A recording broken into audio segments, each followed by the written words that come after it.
Bismillahirrahmanirrahim.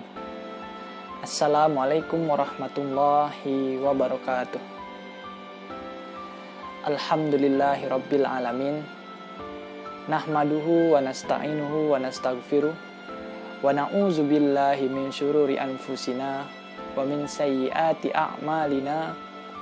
May yahdihillahu fala mudhillalah wa may yudlil fala hadiyalah. Asyhadu an la ilaha illallah wa asyhadu anna Muhammadar Rasulullah. Allahumma sholli ala sayyidina Muhammad wa ala ali sayyidina Muhammad.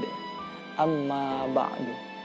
Saudaraku, banyak di antara kita sebagai umat muslim yang belum sadar dengan sholat sepenuhnya.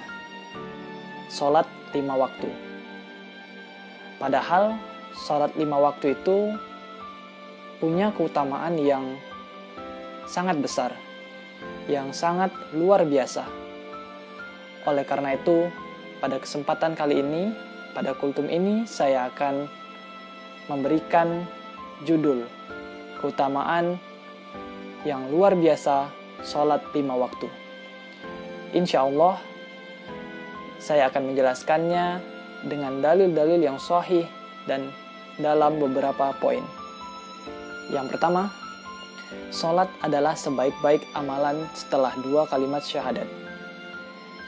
Dari Abdullah bin Mas'ud, ia berkata, "Aku pernah bertanya pada Rasulullah Shallallahu Alaihi Wasallam, amalan apakah yang paling afdol?" Jawab beliau, sholat pada waktunya. Lalu aku bertanya lagi, "Terus apa?" "Berbakti pada orang tua," jawab Nabi Shallallahu Alaihi Wasallam. "Lalu apa lagi?" Aku bertanya kembali, "Jihad di jalan Allah," jawab beliau. Yang kedua, sholat 5 waktu menggugurkan dosa. Ya, sholat 5 waktu itu mencuci dosa. Dari Abu Hurairah radhiyallahu anhu, ia berkata bahwa Rasulullah Shallallahu Alaihi Wasallam bersabda, "Tahukah kalian, seandainya ada sebuah sungai di dekat pintu salah seorang di antara kalian, lalu ia mandi dari air sungai itu setiap hari 5 kali, apakah akan tersisa kotorannya walau sedikit?" Para sahabat menjawab, "Tidak akan tersisa sedikit pun kotorannya." Beliau berkata, "Maka begitulah perumpamaan sholat 5 waktu, dengannya Allah menghapuskan dosa." Hadis selanjutnya dari Jabir radhiyallahu anhu, permisalan sholat yang 5 waktu itu seperti sebuah sungai yang mengalir, melimpah di dekat pintu rumah salah seorang di antara kalian. Ia mandi dari air sungai itu setiap hari 5 kali. Al-Hasan berkata, tentu tidak tersisa kotoran sedikit pun di badannya. Ya, sholat 5 waktu dapat menghapuskan dosa-dosa yang telah lalu. Dari Utsman, Rasulullah Shallallahu Alaihi Wasallam bersabda, "Tidaklah seorang muslim menghadiri sholat wajib, lalu ia memperbagus wudhu dan mengerjakan sholatnya dengan khusyuk. Juga ia memperbagus rukuknya, melainkan itu sebagai penghapus dosa sebelumnya, selama seseorang tidak melakukan dosa besar, dan ini berlaku sepanjang waktu." Sholat 5 waktu menghapuskan dosa. Dari Abu Hurairah, Rasulullah Shallallahu Alaihi Wasallam bersabda, di antara sholat yang 5 waktu, di antara Jumat yang satu dan Jumat yang lainnya, di antara Ramadan yang satu dan Ramadan yang lainnya, itu akan menghapuskan dosa di antara keduanya selama seseorang menjauhi dosa-dosa besar. Hadis-hadis tersebut menerangkan tentang keutamaan sholat 5 waktu, di mana dari sholat tersebut bisa diraih pengampunan dosa. Namun hal itu dengan syarat, sholat tersebut dikerjakan dengan sempurna, memenuhi syarat, rukun, dan aturan-aturannya. Dari sholat tersebut bisa menghapuskan dosa kecil menurut jumhur ulama, sedangkan dosa besar mesti dengan sholat taubat. Yang ketiga, sholat adalah cahaya di dunia dan akhirat. Dari Abdullah bin Amr, Nabi Shallallahu Alaihi Wasallam bersabda, "Siapa yang menjaga sholat 5 waktu, baginya cahaya, bukti dan keselamatan pada hari kiamat. Siapa yang tidak menjaganya, maka ia tidak mendapatkan cahaya, bukti dan juga tidak mendapat keselamatan. Pada hari kiamat, ia akan bersama Qorun, Fir'aun, Haman, dan Ubay bin Khalaf. Disebutkan dalam hadis Abu Malik al-Asy'ari, Nabi SAW bersabda, "Salat adalah cahaya." Juga terdapat hadis dari Burairah, Nabi SAW bersabda, "Berilah kabar gembira bagi orang yang berjalan ke masjid dalam keadaan gelap bahwasanya kelak ia akan mendapatkan cahaya sempurna pada hari kiamat." Yang keempat, Allah akan meninggikan derajat.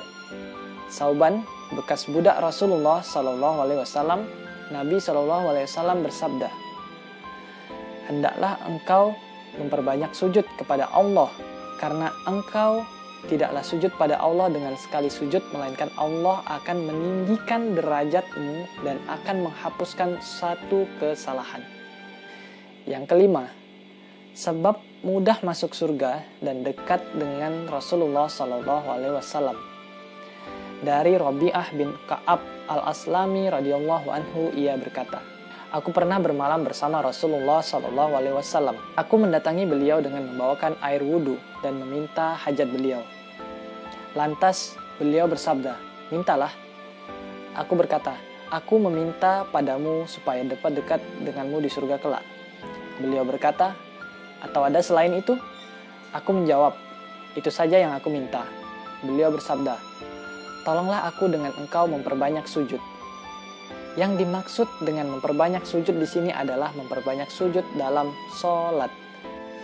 Yang keenam, dalam setiap langkah kaki menuju sholat ditinggikan derajat dan dihapuskan dosa-dosanya. Dari Abu Hurairah, Nabi SAW bersabda, "Barang siapa bersuci di rumahnya, lalu ia berjalan menuju salah satu rumah Allah untuk menunaikan sholat sebagai satu kewajiban yang Allah tetapkan, maka salah satu langkah kakinya akan menghapuskan kesalahan dan langkah kaki yang lain meninggikan derajat." Yang ketujuh, dijanjikan sebagai tamu di surga. Dari Abu Hurairah, Nabi SAW beliau bersabda, "Barang siapa berpagi-pagi atau ketika sore hari menuju masjid, maka Allah akan menjadikan dia tempat sebagai tamu di surga ketika ia pergi di pagi atau sore hari." Yang kedelapan, orang yang menjaga sholat 5 waktunya, maka para malaikat turut serta dan andil dalam menjaganya. Semua itu diperkuat dengan adanya penjelasan firman Allah Subhanahu wa taala di dalam Al-Qur'an surat Al-Isra ayat 78 yang artinya sebagai berikut, "Dirikanlah sholat dari sesudah matahari tergelincir sampai gelap malam, dan dirikanlah pula sholat subuh. Sesungguhnya sholat subuh itu disaksikan oleh malaikat." Baik, kesimpulan dari kultum singkat ini adalah sholat 5 waktu memiliki keutamaan yang sangat luar biasa.